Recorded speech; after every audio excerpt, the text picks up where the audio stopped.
Welcome to another In Wheel Time podcast, a 30-minute mini version of the In Wheel Time car show that airs live every Saturday morning, 8 to 11 a.m. Central.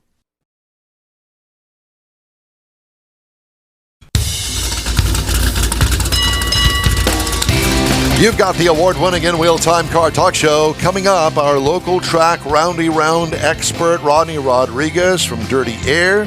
You'll hear my thoughts on driving the new 2025 Mazda CV CX-70. I got CC. I got CC here. No, it's an IWS Opus. You were using my computer type that, didn't you? No. I copied and pasted your thing on here. That's what it is. That's your second mistake. And your computer. See, we're married in many ways, Mars and I. And Mars has this week's events calendar. It's just ahead on the In Wheel Time Car Talk Show. Howdy, along with Mike Out of This World Mars. We always need more Jeff Zekin. Chief Engineer David Ainsley. I'm Don Armstrong. Glad you could join us on this Saturday.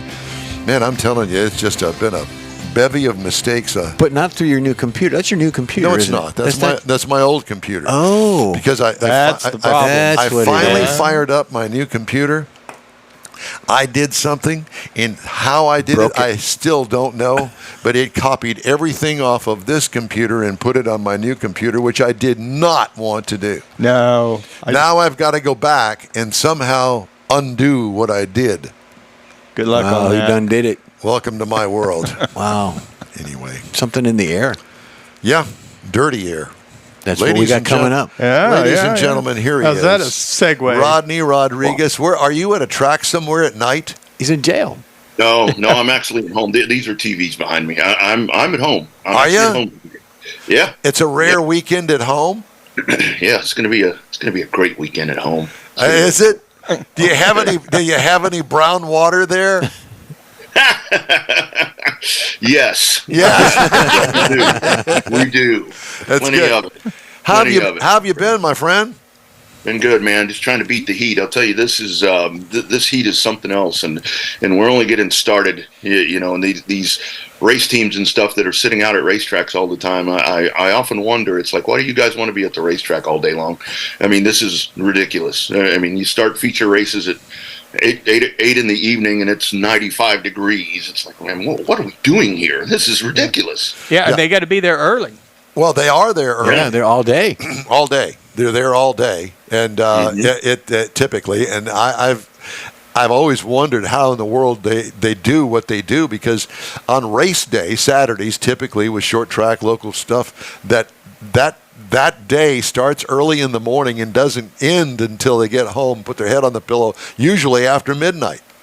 Yeah, and there's a lot of downtime in there too. That's the bad thing. It would be one thing if you could go, practice or whatever you need to do, and then you had like a lounge or something you could go to and then come back in 4 hours. But it's not the case. And I'll tell you what's been interesting to watch here lately, guys, is with these dirt tracks. Obviously, trying to keep moisture in these tracks is something that's an ongoing track prep. Is really fun to watch these days, because as soon as that water hits, it's gone.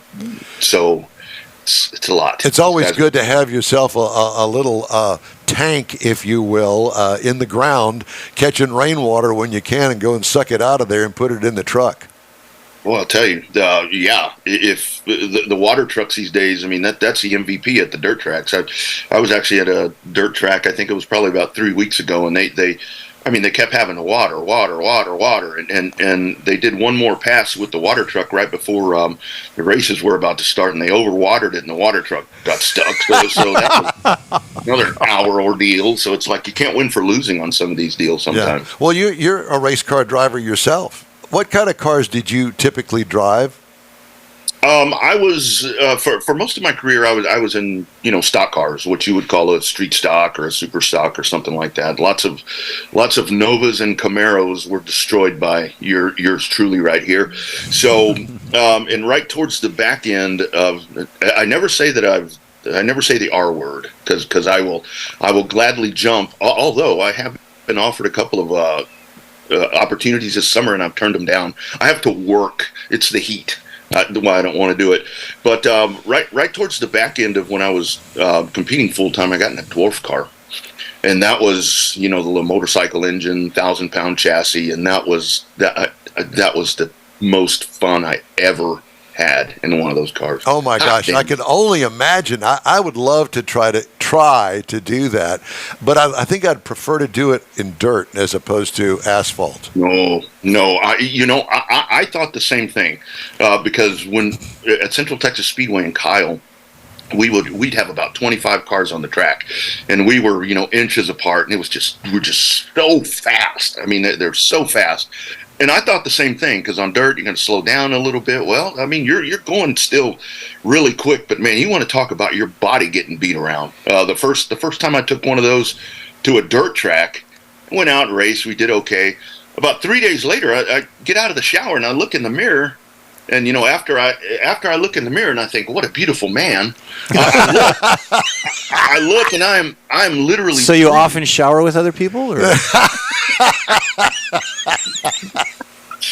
You're all bruised up. I'm all bruised up, and I'm like, what the hell happened here? And I asked my wife, I said, did you take a club to me last night? But it was that where you get beat around. But that was a lot of fun. Well, I've never seen those on a dirt track, but I certainly have seen them on a 3/8 mile asphalt oval. And I'll tell you what, those things are scary fast looking from the grandstands, much less I can't even imagine what it would be like behind the wheel. Of course, all things in perspective, it's like going down the freeway at 75, 80 miles an hour. You really don't think about that aspect of it. Yeah. But I can only imagine how much fun that would be. It is. And actually, it's funny that you brought that up about what I drove, because on July 6th, that'll be the next event out at Houston Motorsports Park. The dwarf cars are coming back. Yeah. So it'll be the return of the dwarf cars, and I think we're expecting at least 15 of them out of the Dwarf Car Racing Series of Texas. So that'll be a lot of fun for the Independence Day. I don't know what the event's called, but it's on July 6th. Do I have? Are you going to be running? Are you going to run those cars? Are you going to do the announcing, the play-by-play from behind the wheel? I honestly thought about it, but that day I can't, because we have a couple of folks that are going to be out of pocket that day for the holiday, so I'm going to have to fill in some other aspects. So I need to be on the business side that day, so I'm going to skip. Can you get me a couple passes, Rodney, if I want to come out there? You guys should come out. Honestly, I'll take care of that for y'all, because it really is a good thing that's going on out there. We've got it's a good family atmosphere. There's lots of fun things I mean, it's always been like that, but now it's been ramped up. And kind of the goal of what this group is doing out there, led by Owen Pittman from South Texas, is to run it very much like a dirt track, where it's seamless, where it's like race on, race off, race on, race off. It's not he's trying to compress everything into about a 3.5 hour window, to where you're done by 10 o'clock and you get out of there and you're not having to sit around there all night. Right. Well, how's the attendance, spectator attendance? It seems like it's getting better. And I'll tell you what has really just blown this thing up is that we had a crazy idea a while back to do spectator racing. So what we actually do now is you can sign up, you bring your whatever it is. You're teasing me now. We had when did we do that? Last week. We were racing last week. We had 18 spectators that showed up and brought their stuff out, and it's everything from the winner last race was a 2022 BMW SUV or something like that. Beat a 2024 Ford Explorer. All souped up, and there was 65 Mustang Coupe, 2002 Camaros, and it's everything. There was a guy out there, I swear he had his work truck out there. It was a GMC F250. That dude got out there, and I nickname every car, so that was the worker's truck. There was a guy out there that I guess he worked for Milwaukee Tool, and he was like in the Milwaukee car. I'm like, did the boss know he was out there in the company car? So that seriously steals the night. That steals the night right there. Oh, absolutely. It's unbelievable. And all I could think of is, Dad's 69 Biscayne, white with a red interior, 4-door, 6-cylinder out there. I tell you, and there have been, because we've done that 2 nights, guys, and I think there have been 3 different occasions where there's a vehicle out there doing this stuff with like paper plates. So it's like, man, I'm like, this guy's on a test drive. Yeah. I've got an idea, and I think it's a good one. It'll involve Mars bringing the in-wheel time truck. With the cap on the back of the trunk, the bed. Yeah, and it's got in-wheel time all over it. What do you think? I think you should. It's got a Hemi in it. You got a Hemi in it. That thing got a Hemi? Thank God. We might have to put some different tires on it. No. You go out there, you put it in drive, and you hit the go pedal on it, and then you just go. I think he's worried about tearing the tires up. You won't have tires to go back on. Guess what? They're already tore up, so you don't have to worry about that. But I'm serious. I just don't know how them knobbies would play going around the curve. Mars, what are you doing next weekend? Next weekend, going racing. Going to Houston Motorsports Park. I absolutely love it. Okay, well, let's get back to talking about racing, and let's talk about circle tracks. You know, every year I see more and more tracks closing, and that is very disheartening for me, being a circle track kind of guy. I love circle track racing, as you know. Yep. So do you still have the same group of circle tracks from last year that you do this year? Yeah, everything around here seems to be, I guess, stable. I mean, you never know. That's the weird thing about it. Not that I'm forecasting a racetrack would close around here or anything, but what I see around the country is the new trend really is, I think, where promoters are just throwing up their hands just for various reasons. I mean, the topic that comes up quite a bit is streaming, and that one hits to heart for me quite a bit because, I'm a streamer. I stream stuff all the time, and kind of the consensus about is streaming helping short track racing or hurting it? I sat here last night and I was watching racing from Pensacola. I was watching racing from California, and I mean, in those instances, I think it's not, because I'm not going to go to Pensacola last night or anything like that. But what we're really seeing is that promoters are like, look, the cost is just too much. Social media is driving people away. Social media is not helping the racetracks in the sense that fans and drivers will just get on these things and just start hammering them. And, they're losing revenue and they're losing motivation. And I think that's the hardest thing. I mean, obviously you got to find the finances to pay purses to do all of that. But I think just the motivation and the want to for some of these folks is kind of wearing out, because it's such a changing environment that is just so negative, unfortunately. I guess because if I was a driver and I came out to you the are track, a driver, and you're going to be a new race car driver. And Saturday, there may be 10,000 people watching on the stream, but if there's only 10 guys sitting up in the stands, that I can see where that would be kind of disheartening. It is. I mean, it really is. That's a great point, Mike, because, and the thing about it is, I mean, a lot of the streamers, and again, full disclosure, I work for several of them, but the streamers will say, yeah, but, the revenue that we're getting, we're putting that back we're putting it into the racetrack. But I guarantee you that it's not anything that's going to, I mean, yes, every dollar helps. There is no doubt about that. I'm not discounting that. But you think about every empty seat that you have there, or every spectator bleacher that is empty, that's a lot of return on investment that you're not getting, and it's very difficult. Well, but like you say, though, even if the money was there, if there was enough money coming from that streaming source, like a TV contract or something like that, oh yeah, we're going to pay you $1 million, but if the stands are empty, then your drivers are just going to, I mean, okay, I don't know. I would think it would be very disheartening to go out there. It goes for all forms of racing. I mean, you see it at NASCAR races where they've closed off the entire backstretch. You can't even buy a ticket back there. They've covered them all up.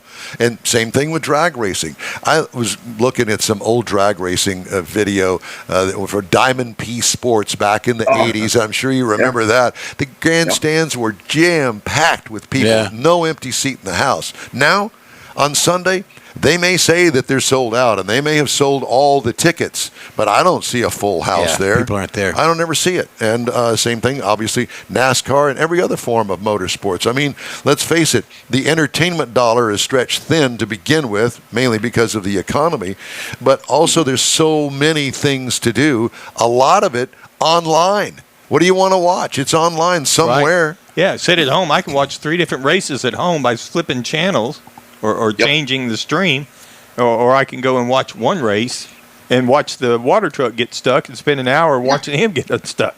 That's really the whole thing, and like on the NASCAR part and some of those larger series, you get that to where it's not like it was in the 90s and the early 2000s, and it never will be again. I mean, because exactly what you guys are saying, there are lots of other things to do, and there are, I mean, attention spans are not what they used to be for folks. They don't want to sit there for 6 hours baking in the grandstands. I mean, I do it, but you know that's where we get back to on the short track side, to where a lot of the veteran race fans will say, well, I'll go anytime. Well, yeah, there's about 10 of us that'll do that. If you get 100 people together, 10 of us will do it. The other 90 are going to go find something else to do. Yeah, and I'm a big fan of instant gratification. Don't get me wrong, but it's not the same as going out there or going to a live concert or hearing live music. It's just not the same. No, it's not. It's not. I mean, that's why, I tell people very often where I'm like, look, go one time, and I guarantee you that you may not go all the time, but you're going to want to come back frequently. But you look at, they're showing highlights of the Formula One sprint race from this morning. Formula One is the one entity, it seems like, that they don't have an attendance problem. But look at that. That's not a race event. That's a bunch of other crap. And there happens to be a race that one dude's going to win. Exactly. Yeah. Yes. Yeah. Look at my new high heels kind of thing. Yeah. Look how short her skirt is. It's a social event. So, Rodney, tell me about the Houston race next weekend. You're going to call that from the press box? Yeah. So that's really going to be a big. It's going to be a big event. We've got a 50-lap modified race that is set for the open wheel modifieds. We're expecting about 16 of those, and it's going to be some of the big heavy hitters from around the area. So I think that's going to be a tremendous race. Our stock car division is starting to take off again. The steel-bodied, like what I was talking about. That, of course, we're going to have spectator racing. Our legend class has really blown up as well. The legacy division is pulling about 18 cars a night. So it's fireworks. There'll be fireworks as well. An added bonus that is out there this year is right in the middle of the racetrack. We have a huge video screen. So we do lots of cool. Yeah, we do lots of cool things there, and you can see the race. I mean, not like you couldn't see it anyway, but it's right there in high definition. So it's dollar beer, dollar hot dogs. I'm in. I've got it on the calendar, and Mike, let me know how many. If you guys want to come out, seriously, let me know who's coming out, and I'll get that over to our folks and make sure you guys can just roll right up in there. Thank you so much. We appreciate that. Mars, bring the in-wheel time truck. So what's the purse if Mike wins? Okay, I tell you what. Do it next weekend. Okay, then leave the truck here, and I will be your representative at the racetrack, Rodney. Now, and I'm not signing any kind of agreement that says that I won't race the truck. Just bring a helmet. That would be the point. You got a helmet. I've got the helmet. Yeah, I got the helmet. Honestly, guys, even if you aren't, all kidding aside, even if you're not going to race it, bring the truck anyway and park it there. I mean, get some exposure. Yeah, absolutely. Yeah, bring it out. Ronnie, it's always fun talking to you. You should join us one weekend. Like, for instance, and I know that you can't do the whole show. Well, maybe you could. Come down here next week. You spend the night on Friday night for a Saturday night's race, or you drive in on Saturday? It's usually just Saturday. It kind of depends what's going on Friday. Right now, with some work stuff, I seem to have a lot of time. So, you know what I mean? Yeah. So we're very familiar with we that. should find a remote someplace up in that Austin area, and he could come out and join us there. What you should have done is you should have joined us for the Hot Rod Tour of Texas. oh man. Yeah, Isn't there a big one coming up in Victoria, or did I miss that? That's the one we're talking about. Yeah. Oh, that's the one. That's the one. Okay. Oh man. I know. Okay. You could have brought a Legends car or something Yeah. and run that. Yeah. Well, I'd have been there with Legends, you guys. So Rodney, it's great to Good talk to you, answer. my friend. You take care of yourself, and hopefully we'll see you next weekend. absolutely. You guys take care. Be well. Thank you. You too. Rodney Rodriguez. Dirty Air is the name of the show. Hey, Very like cool, getting fun. AM radio from Mexico, you can pick up the In Wheel Time Car Talk Show 24/7 through the iHeartRadio app. Just look for In Wheel Time Car Talk. We also video stream our live 3-hour weekly show on Facebook, YouTube, and InWheelTime.com, and podcasts are available from your favorite podcast provider. The In Wheel Time Car Talk Show continues right after this quick break. Pro-Am Auto Accessories has been serving Houston's auto enthusiasts since 1984, providing world-class products for sports cars, European sedans, and American muscle. Pro-Am is known as the place to go to find exclusive and hard-to-find parts and accessories. Pro-Am is one of the very first distributors in the USA for brands such as Recaro, Redline, Momo, Corbo, and Simpson. Located in the heart of Houston's premier retail and service corridor, the Galleria area, Pro-Am's walk-in storefront includes an 8,000-square-foot warehouse, showroom, and installation bays. Pro-Am not only sells parts and accessories, but also offers installation and service. Pro-Am is now reaching a worldwide audience through Pro-Am.com, taking its local reputation to the rest of the world. At Pro-Am Auto, you'll be dealing with a small group of professionals who truly want to help you with your automotive needs.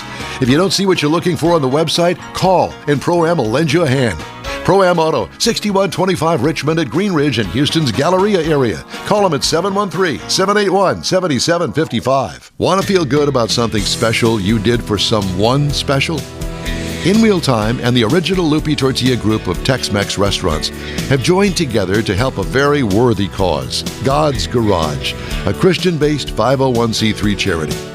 We know there are lots of places and organizations out there where you can donate a car, truck, or SUV, but we're asking you, our car enthusiast family, to consider donating to God's Garage.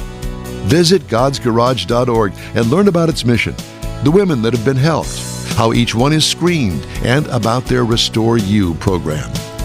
A car donation is an easy way to make a difference in the lives of others. God's Garage needs good operating vehicles, but will take all types in working and non-working condition. Make your heart and soul feel good by donating your gently used vehicle and help support single mothers, widows, and wives of deployed military at godsgarage.org. I, honest to gosh, really didn't mean to hit that button, but I just did it because I wanted you to be familiar with our theme song, our opening theme song. Okay. Is that okay? Yeah. Will you forgive me? I don't know what you're talking about because I had to go get water. Can you hear the music in your ears? I do. Did you look at the clock and see what time it is? Yeah, It how wasn't about that? time to play that, Oh. but I played it anyway. Just to make you... You just did it so you can make it interest when you come back with the water. Dun, dun, dun. Thank you very much for the water. All right, time now for Mr. Marr's events calendar. Oh, I got to plug that in, Michael. Well, that's all right. I was checking with our next guest, and So you weren't ready either? No, none of us Oh, are ready. good, okay. Busted. but I had a good excuse. Okay. All right, for the events here, our Mr. Ainsley is up in the UP, and he is actually attending the 48th annual St. Ignace. Is that how you say it? Ignace. St. Ignace. A St. Ignace car show. Now, this is a big car show he keeps talking about. It says there's over 800 cars up Yep. there. You're up there in the neighborhood. We couldn't get him up there and get there early enough to The actually big call car in. show with small town charm. Yeah. 800 Where is cars. that Pretty place? cool. It's in St. Ignace. Yeah. What is It's that? actually Is a that by place. the Mackinac Bridge? Yeah, it's up in the UP. Yeah.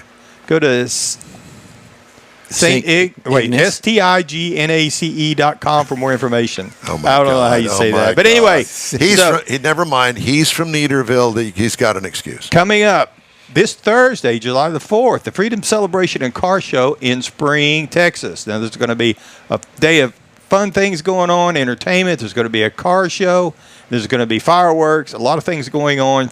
25130 Aldine Westfield Who is Road. the distinguished guest speaker, Dave Rover? He is a veteran that is going to be speaking for the 4th of July. Okay, thank you. This is sponsored by the North Central Church. Good family event if you're looking for something to do on the 4th of July. Then on July the 13th, Doghouse Bear Garden has got their second annual Christmas in July car show.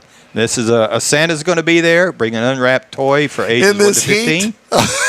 Oh, my God. You're going to see Santa melt down. He's slimmed down. It's summertime. Cars are going to register a $25 entry, 2115 Spring Stubner Road. All proceeds go to the Marine Toys for Tots. Then coming up in August, we're going to get really warm. August the 10th and 11th, the Texas Elite Auto Showcase. This is going to be the first year for this event out at NRG Park. Custom cars, trucks, and exotic cars. Go to TexasEliteAutoShowcase.com for more information. Then in September the 21st, 11th Annual Big Boys Toys Corvette Club Corvette Show. Entry fee is $35, and this is going to be at the Twin Peaks. Now, this was originally scheduled to be at the Rio Cajun restaurant that told all their employees by text last Monday that they were closed and not to bother to come to work. Oh, boy. And so they moved it to the Twin Peaks at 3805 Interstate 10 in Beaumont.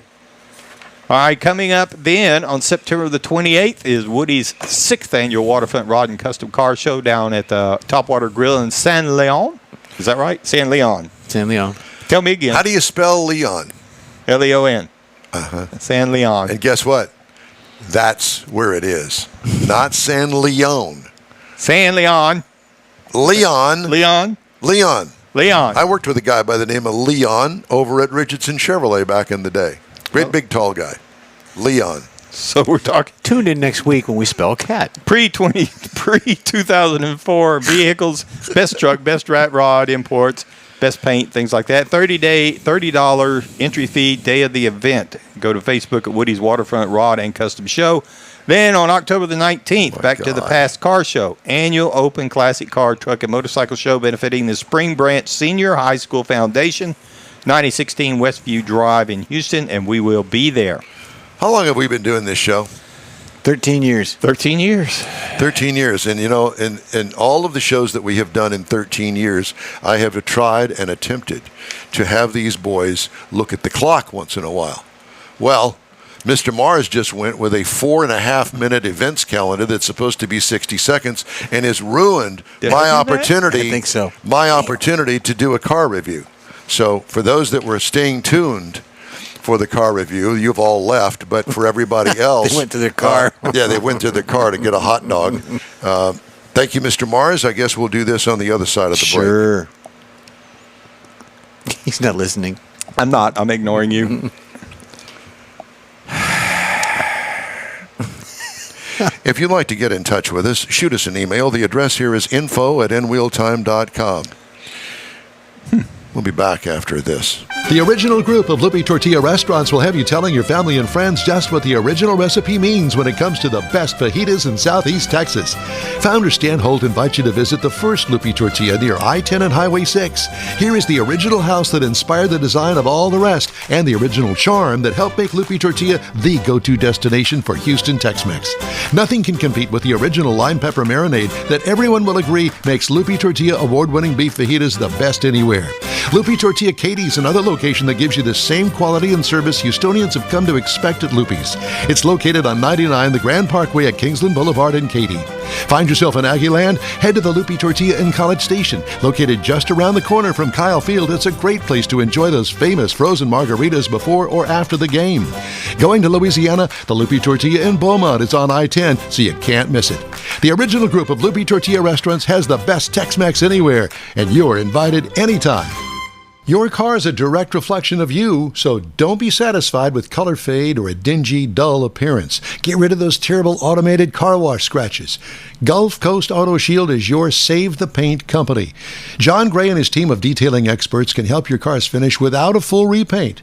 Searching for the real experts in window tint or windshield protection? Gulf Coast Auto Shield. Dash cams, radar detectors? Gulf Coast Auto Shield. Got a new car? Get that thing protected as soon as you take delivery. If you don't know which of the multitude of protection products to go with, John Gray will give you an honest opinion and won't sell you something you don't need or can't afford. John will help you understand the many options and pricing right on the spot. He's your guy to have your ride looking its best and protected too. See the state-of-the-art shop yourself. Free tours anytime. Gulf Coast Auto Shield is easy to get to, located just south of the Southwest Freeway on the Sam Houston Parkway. Gulf Coast Auto Shield, full-service luxury car care today, and online at gcautoshield.com. That's it for this podcast episode of the In Wheel Time Car Show. I'm Don Armstrong, inviting you to join us for our live show every Saturday morning, 8 to 11 a.m. Central on Facebook, YouTube, Twitch, and our InWheelTime.com website. Podcasts are available on Apple Podcasts, Spotify, Stitcher, iHeart Podcast, Podcast Addict, TuneIn, Pandora, and Amazon Music. Keep listening, and we'll see you soon.